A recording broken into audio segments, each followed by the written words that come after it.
నమస్కారం ఘంటారవానికి స్వాగతం. ముందుగా ప్రధాన అంశాలు. ఢిల్లీలో కేంద్ర మంత్రి జేపీ నడ్డాతో సీఎం భేటీ. ఖరీఫ్ పంటకు యూరియా అందలేదని విజ్ఞప్తి.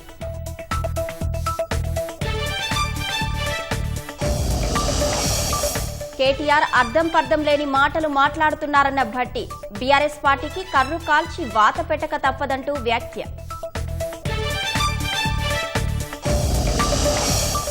హైదరాబాద్లో పలు కోర్టులకు బాంబు బెదిరింపు మెయిల్. ఎలాంటి బాంబు లేదని తేల్చిన పోలీసులు.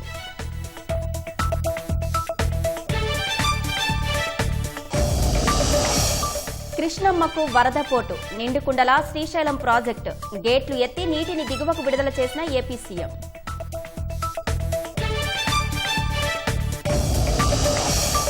బీహార్ ఎన్నికల వేళ సీఎం నితీష్ కీలక నిర్ణయం. ప్రభుత్వ ఉద్యోగాల్లో మహిళలకు 35% కోటా ఇస్తామని హామీ.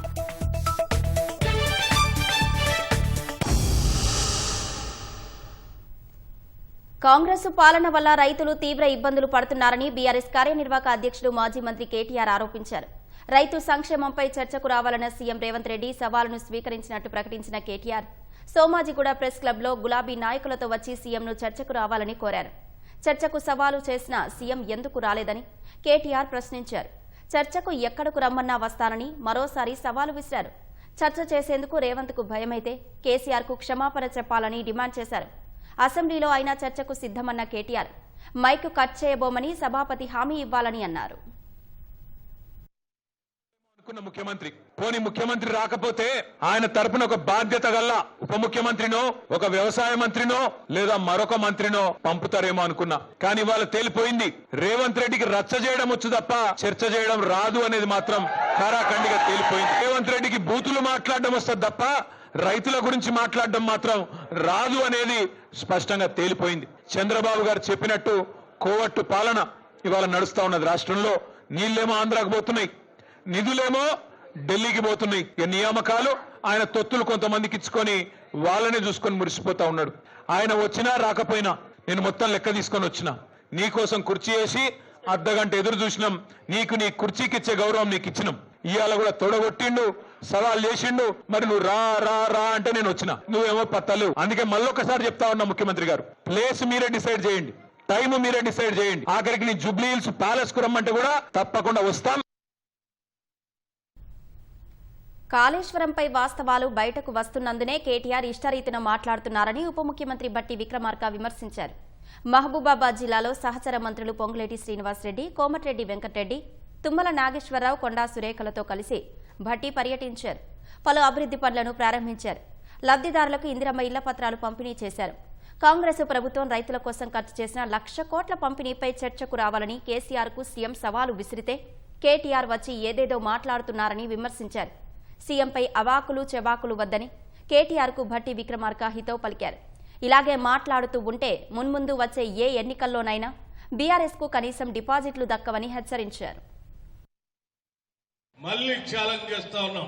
కృష్ణా నది బేసిన్ గురించి కానీ, గోదావరి నది బేసిన్ గురించి కానీ చర్చించడానికి రాష్ట్ర ప్రజలకి వాస్తవాలు తెలియజెప్పడానికి ముఖ్యమంత్రి రేవంత్ రెడ్డి గారి నాయకత్వంలో ఎప్పుడంటే అప్పుడు శాసనసభలో చూపించి చెప్పి చర్చించడానికి సిద్ధంగా ఉంది. ముఖ్యమంత్రి గారు చెప్పిన మాట నేను మరొకసారి చెప్తా ఉన్నా.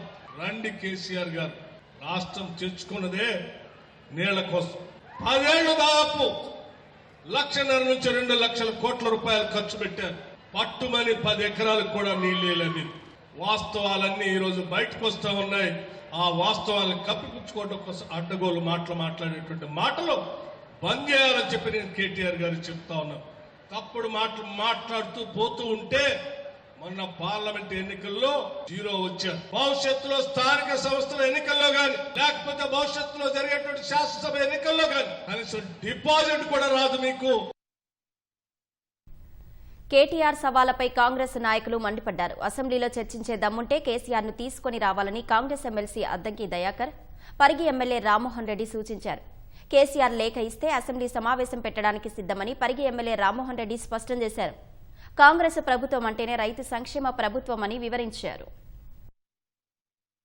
మీ ప్రభుత్వం లోపల మీ యొక్క సిరిసిల్ల కానీ, మీ సిద్దిపేట కానీ, మీ గజ్వేల్ కానీ మీరు రుణమాఫీ ఎంత చేశారు మీ ప్రభుత్వం లోపల? కాంగ్రెస్ ప్రభుత్వం వచ్చిన తర్వాత రేవంత్ రెడ్డి గారు ఎంత రుణమాఫీ చేసింది అనేది మీరు ప్రాక్టికల్ గా ఆన్ రికార్డ్ ఆర్టీఐ కింద తీసుకోండి. వాళ్ళ ప్రభుత్వం లోపల గజ్వేల్ నియోజకవర్గానికి 143,53,00,000 మాఫీ చేస్తే మేము 240,57,00,000 రెట్టింపు చేసినాం. మాకు ప్రతిపక్ష నాయకుడైనట్టుకి అక్కడ ఉన్నటువంటి రైతాంగం పైన మాకు బాధ్యత ఉంది, రైతుల పైన బాధ్యత ఉంది. ఇది ప్రజా ప్రభుత్వం, ప్రజా సంక్షేమ ప్రభుత్వం అని చెప్పి నిరూపించుకున్నాం. సిరిసిల్ల నియోజకవర్గానికి 101 కోట్లు కాంగ్రెస్ ప్రభుత్వం వచ్చిన తర్వాత 177 కోట్ల రూపాయలు రుణమాఫీ చేసినాం. నువ్వు వస్తావా అసెంబ్లీకి రా, ఎంతసేపు ఉండమంటే అంతసేపు ఉంటాం, కానీ వాస్తవాలు మాట్లాడు. అబద్ధాలు మాట్లాడి ప్రజలను మోసం చేసి ప్రజలను తప్పుదో పట్టించాలంటే ప్రజల వరకు కూడా నమ్మే పరిస్థితి లేరు. కార్పొరేషన్ చైర్మన్ పోస్టులను ఈ నెలాఖరులోపు భర్తీ చేస్తామని పీసీసీ అధ్యక్షుడు మహేష్ కుమార్ గౌడ్ తెలిపారు. పార్టీ కోసం పనిచేసిన వారికి అవకాశం ఉంటుందన్నారు. పార్టీకి చెందిన అన్ని పదవులను భర్తీ చేయనున్నట్లు చెప్పారు. సామాజిక సమీకరణాలు ఆధారం చేసుకుని భర్తీ చేస్తామన్న ఆయన సామర్థ్యం కలిగి ఉన్న నాయకులకు కూడా సామాజిక సమీకరణాల దృష్ట్యా మంత్రి పదవులు ఇవ్వలేమని పరిస్థితి ఉందని చెప్పారు. గాంధీ భవన్లో మీడియా ప్రతినిధులతో ఇష్టాగోష్ఠి మాట్లాడిన మహేష్ కుమార్ గౌడ్ జూబ్లీహిల్స్ నియోజకవర్గం ఉప ఎన్నికలో కాంగ్రెస్ గెలుపు ఖాయమని చెప్పారు. ఈ అసెంబ్లీ పరిధిలోని నాయకుల మధ్య సమన్వయం చేసే పని జరుగుతోందని తెలిపారు. 10 మందికి పైగా జూబ్లీహిల్స్ సీటు కోసం పోటీ పడుతున్నారని చెప్పారు. రిజర్వేషన్లు అమలు చేయాలనే కృత నిశ్చయంతో ఉన్నామని చెప్పారు. వచ్చే అసెంబ్లీ ఎన్నికల నాటికి శాసనసభలో సీట్ల సంఖ్య పెరుగుతుందని, మహిళలకు ఎక్కువ కేటాయించాలని భావిస్తున్నట్టు వివరించారు. పీసీసీ ప్రధాన కార్యదర్శి పేలుడు పదార్థాలు కలిగి ఉన్నట్లు నమోదైన కేసును పరిశీలించాలని ఇన్ఛార్జ్ ఉపాధ్యక్షుడికి చెప్పినట్లు పేర్కొన్నారు. అనిరుద్ రెడ్డి వ్యాఖ్యలను క్రమశిక్షణ కమిటీ పరిశీలిస్తుందన్నారు. సికింద్రాబాద్ సివిల్ కోర్టుకు వచ్చిన బాంబు బెదిరింపుల్లో నిజం లేదని పోలీసులు తేల్చారు. బాంబు ఉందని ఈమెయిల్ రావడంతో న్యాయవాదులు హుటాహుటిన కోర్టు నుంచి బయటకు వచ్చారు. వెంటనే మారేడుపల్లి పోలీసులు సికింద్రాబాద్ సివిల్ కోర్టు చేర్చుకుని తనిఖీలు చేపట్టారు. బాంబు స్క్వాడ్తో కోర్టు ప్రాంగణంతో పాటు కోర్టు హాల్లో తనిఖీలు చేశారు. చివరికి బాంబు లేదని తేలడంతో అందరూ ఊపిరి పీల్చుకున్నారు. నగరంలోని పలు సివిల్ కోర్టులకు ఇదే తరహా ఈమెయిల్ రావడంతో న్యాయవాదులు, న్యాయమూర్తులు భయాందోళనకు గురయ్యారు. ఎవరైతే ఈమెయిల్ పంపారో వారిని గుర్తించి పోలీసులు చర్యలు తీసుకోవాలని న్యాయవాదులు డిమాండ్ చేస్తున్నారు. నజారత్కు బాంబు బెదిరిస్తుందని చెప్పేసి ఒక కాల్ తీసుకోవడం జరిగింది. City civil court, Malkajgiri court, Hyderabad, Secunderabad, ఈ 3 కోర్టులకు బాంబు బెదిరింపు కాల్ వచ్చింది. ఏదో ఒక అక్కతాయిలు చేసినా కావాలని మరి ఆట పట్టించడానికి అది తెలియదు. ఎవరైతే చేసిరో వాళ్ళను కఠినంగా ఖండించాలని ఆ కాలు విజేసి తీవ్రంగా ఖండిస్తున్నారు. ఇక్కడ కంపల్సరీగా బాంబ్ స్కౌట్స్ ఇన్స్ట్రుమెంట్స్ పెట్టాలి, డిటెక్టర్స్ పెట్టాలి, అప్పుడే మనకి ఏదైనా సేఫ్నెస్ ఉంటుంది. భద్రాచలం ఆలయ ఈవో రమాదేవిపై పురుషోత్తపట్నం గ్రామస్తులు దాడి చేశారు. ఆలయానికి సంబంధించిన భూమిని ఆక్రమణ నుంచి కాపాడడానికి వెళ్లిన ఆలయ ఈవో రమాదేవిపై గ్రామస్తులు దాడి చేశారు. భద్రాచలం శ్రీ సీతారామచంద్రస్వామి దేవస్థానం అధికారులకు ఎటపాక మండలం పురుషోత్తపట్నం గ్రామస్తులకు మధ్య వాగ్వాదం చోటు చేసుకుంది. భద్రాచలానికి ఆనుకొని ఉన్న పురుషోత్తపట్నం గ్రామంలో ఆలయానికి చెందిన 889 ఎకరాలకు పైగా భూమి ఉంది. ఈ భూమిని దేవస్థానానికి అప్పగించవలసిందిగా ఆంధ్రప్రదేశ్ హైకోర్టు ఉత్తర్వులు జారీ చేసింది. అయినప్పటికీ ఆక్రమణదారులు ఆలయ భూముల్లో అక్రమంగా ఇళ్ల నిర్మాణాలను చేపడుతున్నారు. ఈ క్రమంలో అడ్డుకోవడానికి వెళ్లిన ఆలయ సిబ్బందిపై దాడి చేశారు. ఈ ఘర్షణలో ఈవో రమాదేవి అపస్మారక స్థితిలోకి వెళ్లారు. రమాదేవిని భద్రాచలం ఆసుపత్రికి తరలించారు.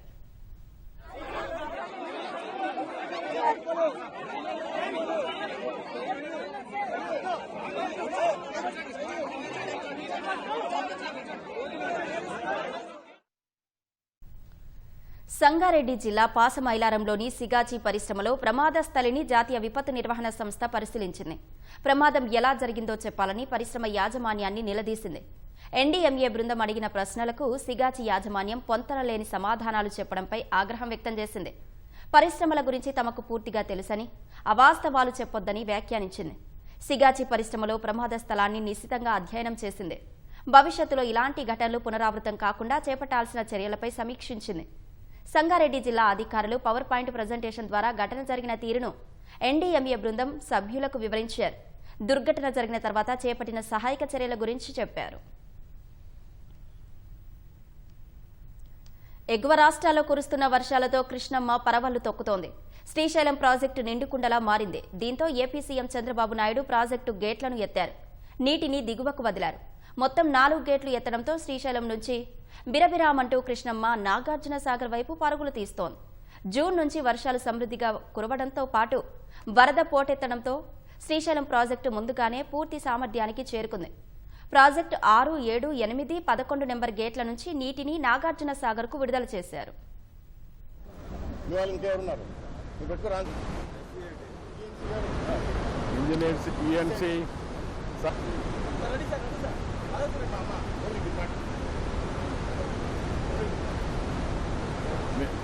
మీరు రండి, ఎమ్మెల్యే, ఎంపీ, కలెక్టర్. గత ప్రభుత్వ నిర్లక్ష్యంతోనే రైతులు ఇబ్బందులు పడుతున్నారని పర్యాటక శాఖ మంత్రి జూపల్లి కృష్ణారావు అన్నారు. నాగర్ కర్నూలు జిల్లా కొల్లాపూర్ మండలం ఎల్లూరులో మహాత్మాగాంధీ కల్వకుర్తి ఎత్తిపోతల పథకాన్ని ప్రారంభించిన మంత్రి గతంలో ఇరిగేషన్ మంత్రిగా ఉన్నప్పుడు హరీష్ రావుకు ఎన్నిసార్లు చెప్పినా పట్టించుకోలేదన్నారు. మోటార్లు ఆన్ చేసి ఎత్తిపోతల నీటిని విడుదల చేసి నీళ్లు కిందకు వచ్చే వద్ద పూలు చల్లి పూజలు నిర్వహించారు. అనంతరం ప్రాజెక్టు ఇంజనీరింగ్ అధికారులతో సమీక్ష నిర్వహించారు. ఉమ్మడి మహబూబ్ నగర్ ప్రాజెక్టును పూర్తి చేయాలని మా ప్రజాప్రభుత్వం ఒక లక్ష్యంతో పనిచేస్తుందన్నారు. పాలమూరు ప్రాజెక్టు సంబంధించి నీళ్లు ఇవ్వాలి. అసలు ప్రాజెక్టు కాలువలే మంజూరు లేవు, ఇప్పటికి నీటి అలొకేషనే లేదు. ఇప్పుడు ఈరోజు దాకా గొప్ప గొప్ప మాటలు మాట్లాడుతూ ఉన్నారు గత ప్రభుత్వ పెద్దలు. అంటే దానికి కారణం వాళ్ళే. 2 లక్షల కోట్లు అప్పు చేసి 10 సంవత్సరాల అధికారం ఉంటే కూడా ప్రాజెక్టు పూర్తి చేయని పరిస్థితి. మళ్ళీ నిందలేసే కార్యక్రమం చేస్తుంది ప్రభుత్వం పైన. అందుకే కొంచెం విజ్ఞత ప్రదర్శించాలి, వాస్తవాలు మాట్లాడాలి. కాబట్టి ఈ ప్రాంత రైతాంగానికి ఈ ప్రభుత్వం రేవంత్ రెడ్డి గారి నాయకత్వాన ఈ యొక్క ప్రాజెక్టు మొత్తాన్ని కూడా ఒకటే కాదు, అవిభక్త పాలమూరు జిల్లాలో ఉన్నటువంటి కల్వకుర్తి లిఫ్ట్ అయినా, పాలమూరు లిఫ్ట్ అయినా, భీమా అయినా, నెట్టెంపాడైనా, పోలీసులైనా ఈ అన్ని ప్రాజెక్టులను కూడా పూర్తి చేసే కార్యక్రమం రైతాంగం నిలిచే ఏర్పాటు చేస్తుంది. హైదరాబాద్లో ఆషాఢమాస బోనాల వేడుకలు శాంతియుతంగా జరిగేలా అధికారులు చర్యలు తీసుకోవాలని హైదరాబాద్ ఇన్ఛార్జి మంత్రి పొన్నం ప్రభాకర్ అధికారుల్ని ఆదేశించారు. అంబర్పేటలో నిర్వహించిన సమీక్షా సమావేశంలో ఆయన పాల్గొన్నారు. అధికారులు సమన్వయంతో పనిచేసి భక్తులకు అసౌకర్యం కలగకుండా ఏర్పాట్లు చేయాలని పొన్నం ప్రభాకర్ సూచించారు. బోనాల వేడుకల్లో భాగంగా ప్రభుత్వం తరపున మంత్రులు పట్టు వస్త్రాలు సమర్పిస్తారని తెలిపారు. పోలీసులు దొంగతనాలు జరగకుండా ప్రత్యేక బృందాలను ఏర్పాటు చేయాలని సూచించారు. పరిశుభ్రత కోసం ప్రత్యేక చర్యలు తీసుకోవాలని జీహెచ్ఎంసీ పొన్నం ప్రభాకర్ ఆదేశించారు. 2 భార్యలు కలిసి భర్తను చంపిన ఘటన జనగామ జిల్లా లింగాల ఘనపురం మండలం పిట్టలోని గూడెంలో జరిగింది. గ్రామానికి చెందిన కాళియా కనకయ్యకు 2 భార్యలు. గత రాత్రి మద్యం మత్తులో గొడ్డలి చేతబట్టి భార్యలను చంపుతానని బెదిరించడంతో ఇరువురు కలిసి కనకయ్యను చితకబాదారు. దీంతో కనకయ్య అక్కడికక్కడే మృతి చెందాడు. సమాచారం అందుకున్న పోలీసులు ఘటనా స్థలానికి చేరుకుని విచారణ చేపట్టారు. ఇటీవలే అత్తను హత్య చేసిన కేసులో కనకయ్య నిందితుడని పోలీసులు తెలిపారు. మృతదేహాన్ని శవ పరీక్ష నిమిత్తం స్థానిక ప్రభుత్వ ఆసుపత్రికి తరలించారు.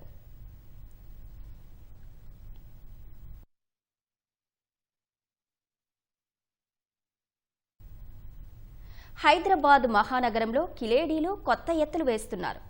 బలపు వల విసిరి సాయం ముసుగులో మగవాళ్లను నిలువునా దోచేస్తున్నారు. ఒంటరి మహిళ కదా అని సానుభూతి చూపించారో నిలువు దోపిడి తప్పదు. ఆనక పోలీస్ స్టేషన్ల చుట్టూ తిరిగి వేసారిపోతారు.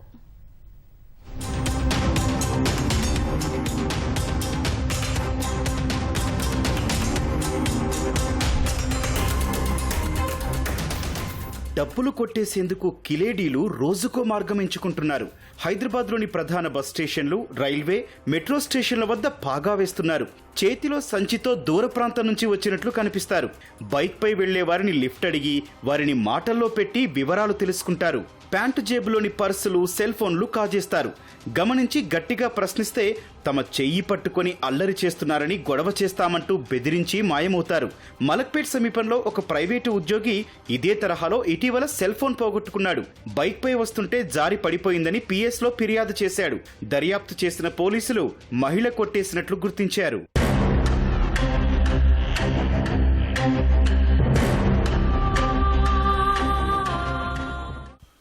ఎక్కడో రాత్రిపూట ఒక అమ్మాయి నిలబడుతుంది, బ్యాగు వేసుకొని ఎక్కడో బస్ స్టాండ్లో ఇప్పుడే దిగి ఎక్కడో ఊరిలోకి వచ్చినట్టు ఫలానా సెంటర్లో మోటార్ సైకిల్ని ఆపడం, ఫలానా సెంటర్లో దిగాలని చెప్పడం, ఎవరైనా పాపం ఒంటరిగా ఆడది పోతుంది కదా ఏదో సహాయం చేద్దామని మోటార్ సైకిల్ ఎక్కించుకుంటే మధ్యలో ఆపేయడం, జాకెట్ దించుకోవటం, డబ్బులు ఇమ్మని అడగటం, ఇకపోతే నేను పోలీస్ కంప్లైంట్ చేస్తానడం, ఈ విధంగా వాళ్ళ దగ్గర ఉండేది పర్సులు ఏది వీలైతే అది కొట్టేయడం. ఇది ఒక రకమైన మోసం. గతంలోనూ వరంగల్కు చెందిన ఓ యువతి కానిస్టేబుళ్లు, హోంగార్డులను లక్ష్యంగా చేసుకుని మీ ఫోన్ ఇస్తే మా వాళ్లకు కాల్ చేసుకుంటారని మాట కలిపేది. తమ వారితో మాట్లాడి తిరిగి ఫోన్ ఇచ్చేసేది. అర్ధరాత్రి దాటాక ఆ నెంబర్తో చాటింగ్ చేస్తూ ఫోటోలు పంపేది.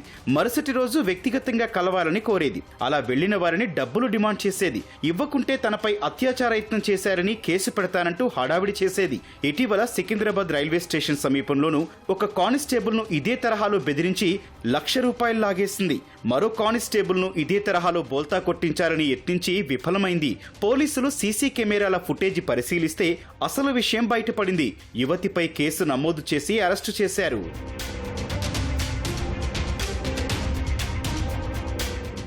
గతంలోనూ సికింద్రాబాద్ పరిసర ప్రాంతాల్లో 2 మహిళలు ద్విచక్ర వాహనదారులను లక్ష్యంగా చేసుకుని మోసాలకు దిగారు.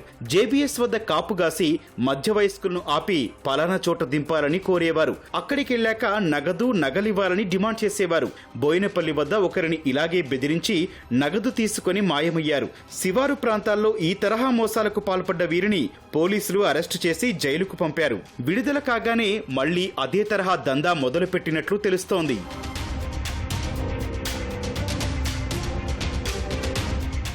అమ్మాయి కదా అని లిఫ్ట్ ఇచ్చి మాట కలిపారో ఇక అంతే, జేబులు గుల్ల చేస్తారని పోలీసులు హెచ్చరిస్తున్నారు.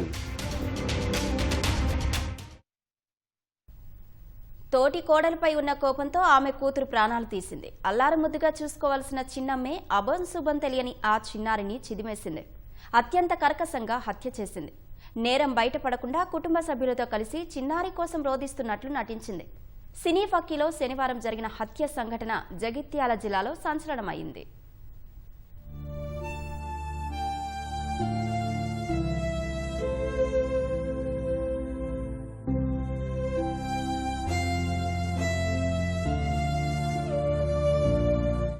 జగిత్యాల జిల్లా కోరుట్ల పట్టణంలోని ఆదర్శనగర్లో నివాసం ఉంటున్న ఆకుల మదన్ లక్ష్మీ దంపతులకు రాము, లక్ష్మణ్ అనే 2 కవలలున్నారు. రాముకు నవీనతో వివాహం కాగా లక్ష్మణ్ కు మమతతో పెళ్లి జరిగింది. తండ్రి మదన్ తో పాటు రాము, లక్ష్మణ్ ఇద్దరు ఉపాధి నిమిత్తం విదేశాలకు వెళ్లారు. వీరు గల్ఫ్ కు వెళ్లడంతో ఇంట్లో కుటుంబ సభ్యులతో కలిసి తోడికోడళ్లు నవీన, మమత ఉమ్మడి కుటుంబంగా ఉంటున్నారు. రాము భార్య నవీనను కుటుంబ సభ్యులు ఎక్కువగా ఆదరిస్తున్నారని మనసులో పెట్టుకున్న మమత తోడికోడలపై కోపాన్ని పెంచుకుంది. దీనికి తోడు గత కొన్ని నెలల కిందట ఆన్లైన్ బెట్టింగ్ లో డబ్బులు పోగొట్టుకోవడంతో కుటుంబ సభ్యుల మధ్య గొడవలు జరిగాయి. వీటన్నింటినీ దృష్టిలో పెట్టుకుని తన పట్ల కుటుంబ సభ్యులు చిన్నచూపు చూస్తున్నారని, దీనికి తోడికోడలు నవీననే కారణమని ఆమెను తీవ్ర మానసిక క్షోభకు గురి చేయాలని నిర్ణయించుకుంది. గత శనివారం నవీన కరీంనగర్ కు వెళ్లగా ఇంటి వద్ద పిల్లలను అత్త చూసుకోవడంతో ఇదే అదనుగా భావించింది. తోడికోడలు నవీన కుమార్తె 5 ఏళ్ల హితీక్ష పాఠశాలకు వెళ్లి వచ్చి శనివారం సాయంత్రం తోటి స్నేహితులతో ఆరుబయట ఆడుకుంటుండగా హత్య ప్రణాళికను అమలు చేసింది. చిన్నారికి మాయమాటలు చెప్పి ఇంటి సమీపంలోని ఎవరూ లేని ఇంట్లోకి తీసుకెళ్లింది.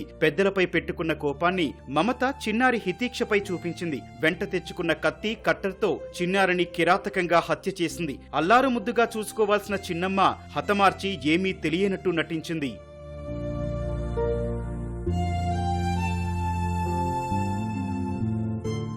హత్యకు వినియోగించిన కత్తి, కట్టర్తో పాటు హత్య సమయంలో వేసుకున్న దుస్తుల్ని తీసేసి వాటన్నింటినీ ఓ కవర్లో పెట్టుకుని ఆటోలో పట్టణ శివారు ప్రాంతానికి వెళ్లి ఓ స్కూలు సమీపంలో వాటిని పడేసింది. మరో ఆటోలో తిరిగి ఇంటికి చేరుకుని ఏమీ తెలియనట్టు బంధువులతో కలిసి హితీక్ష కోసం వెతుకుతున్నట్టు నటించింది. చిన్నారి కోసం బంధువులు బృందాలుగా ఏర్పడి అన్ని చోట్ల వెతుకుతున్న సమయంలో ఇంటి సమీపంలో ఎవరూ లేని ఇంట్లో బాత్రూంలో విగతజీవిగా పడి ఉన్న చిన్నారిని గుర్తించారు. వెంటనే చిన్నారిని ఆస్పత్రికి తరలించారు. వారితో కలిసి చిన్నమ్మ కూడా ప్రభుత్వ ఆస్పత్రికి హుటాహుటిన చేరుకుని చిన్నారిపై ఎంతో ప్రేమ ఉన్నట్లు అందరితో కలిసి తలబాదుకుంటూ రోధించింది. వచ్చిన బంధువులపై మీదపడి ఏడ్చినట్టు నటించింది.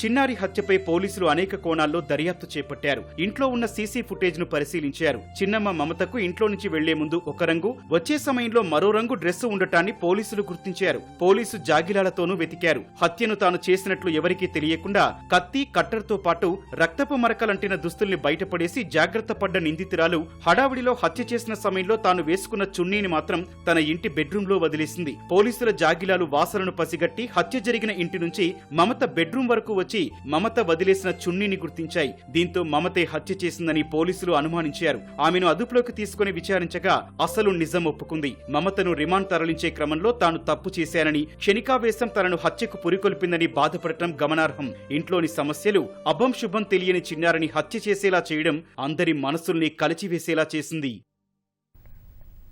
త్వరలో అసెంబ్లీ ఎన్నికలు జరగనున్న వేళ నితీష్ కుమార్ నేతృత్వంలోని బీహార్ ప్రభుత్వం కీలక నిర్ణయం తీసుకుంది. ప్రభుత్వ ఉద్యోగాల్లో మహిళలకు 35% రిజర్వేషన్లు కల్పించాలని నిర్ణయించింది. ఈ మేరకు సాధారణ పరిపాలన శాఖ చేసిన ప్రతిపాదనకు బీహార్ కేబినెట్ ఆమోదం తెలిపింది. బీహార్ మహిళలకు మాత్రమే రిజర్వేషన్లు వర్తిస్తాయని అదనపు ప్రధాన కార్యదర్శి ఎస్ సిద్ధార్థ తెలిపారు. గతంలో కూడా బీహార్లో మహిళలకు 35% రిజర్వేషన్ ఉండేదన్న ఆయన, అప్పుడు ఇతర రాష్ట్రాలకు చెందిన వనితలు కూడా పోటీ పడే అవకాశం ఉందన్నారు. ప్రస్తుతం ఆ వెసులుబాటును తొలగించినట్టు తెలిపారు. ఈసారి తాము అధికారంలోకి వస్తే 35% రిజర్వేషన్లు బీహార్ మహిళలకే వర్తించేలా నిర్ణయం తీసుకుంటామని ప్రతిపక్ష నాయకుడు ఆర్జేడీ నేత తేజస్వి యాదవ్ ఇప్పటికే ప్రకటించారు. ఈ నేపథ్యంలోనే నితీష్ కుమార్ ప్రభుత్వం ఈ నిర్ణయం తీసుకుందని రాజకీయ విశ్లేషకులు అంటున్నారు. ఉత్తరప్రదేశ్లో మత మార్పిడి ముఠాపై ఆ రాష్ట్ర ప్రభుత్వం ఉక్కుపాదం మోపింది. బల్రాంపూర్లో మత మార్పిడి ముఠాకు సూత్రధారిగా ఆరోపణలు ఎదుర్కొంటున్న జలాలుద్దీన్ అలియాస్ చంగూర్ బాబాకు సంబంధించిన ఆస్తులను జిల్లా యంత్రాంగం కూల్చివేసింది. ప్రభుత్వ స్థలాన్ని ఆక్రమించి ఆ భవనాన్ని జలాలుద్దీన్ నిర్మించారని జిల్లా ఎస్పీ వికాస్ కుమార్ తెలిపారు. పటిష్ట బందోబస్తు మధ్య దాన్ని కూల్చివేసినట్లు చెప్పారు. ఈ కేసులో నిందితులుగా ఉన్న జలాలుద్దీన్, నీతూ అలియాస్ నస్రీన్లకు ఉత్తరప్రదేశ్ పోలీసులు విభాగంలోని యాంటీ టెర్రరిజం స్క్వాడ్ ఇటీవల అరెస్టు చేసింది. బల్రాంపూర్లో వ్యవస్థీకృతంగా బలవంతపు మత మార్పిళ్లకు పాల్పడ్డారని వారిపై ఆరోపణలు ఉన్నాయి.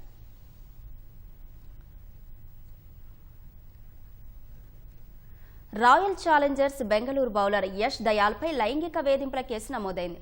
యష్ దయాల్ తనను పెళ్లి చేసుకుంటానని నమ్మించి శారీరక సంబంధం పెట్టుకుని మోసం చేశాడని ఓ యువతి ఆరోపించింది. ఈ మేరకు యూపీ సీఎం గ్రీవెన్స్ పోర్టల్ ఐజీఆర్ఎస్లో ఉత్తరప్రదేశ్లోని ఘజియాబాద్కు చెందిన యువతి ఫిర్యాదు చేసింది. ప్రాథమిక విచారణ అనంతరం పోలీసులు యష్ దయాల్పై కేసు నమోదు చేశారు. యష్ దయాల్తో పాటు సదరు మహిళ వాంగ్మూలాలను పోలీసులు రికార్డు చేసి విచారణ అనంతరం తదుపరి చర్యలు తీసుకోనున్నారు.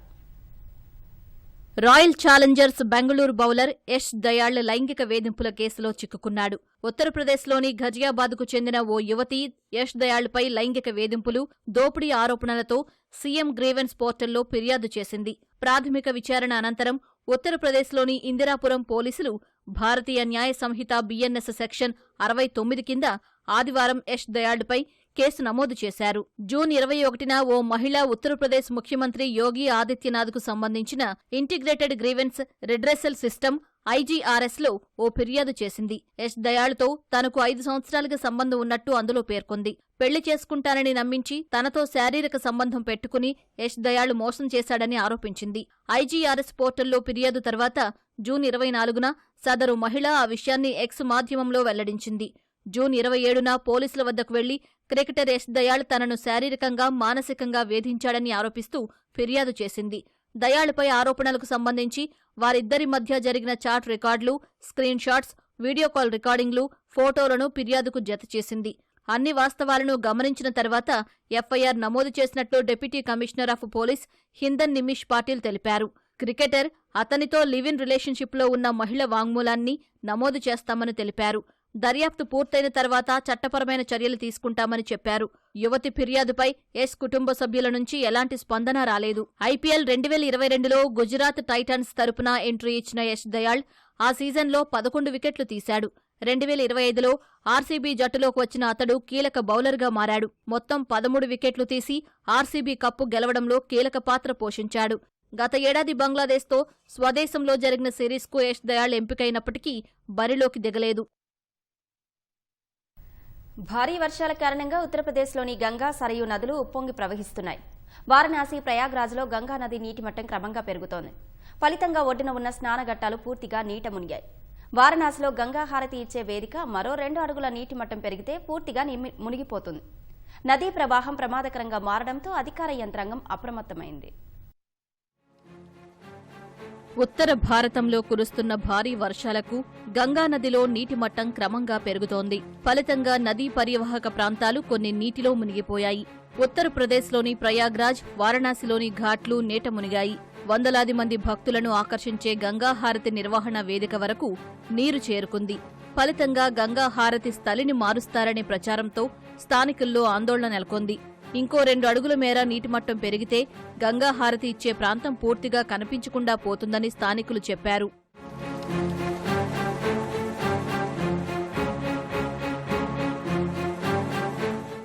గంగానది ఘాట్ల వద్ద భక్తుల రక్షణ కోసం రెస్క్యూ సిబ్బందిని మోహరించారు. స్నానం ఆచరించేందుకు భక్తులు నది లోపలికి వెళ్లవద్దని అధికారులు హెచ్చరికలు జారీ చేశారు. తాము సూచించిన నిర్దిష్ట ప్రాంతాల్లో మాత్రమే పుణ్యస్నానాలు ఆచరించాలని భక్తులకు సూచించారు. బోటులో 8 మంది మించి ప్రయాణం చేయవద్దని హెచ్చరించారు.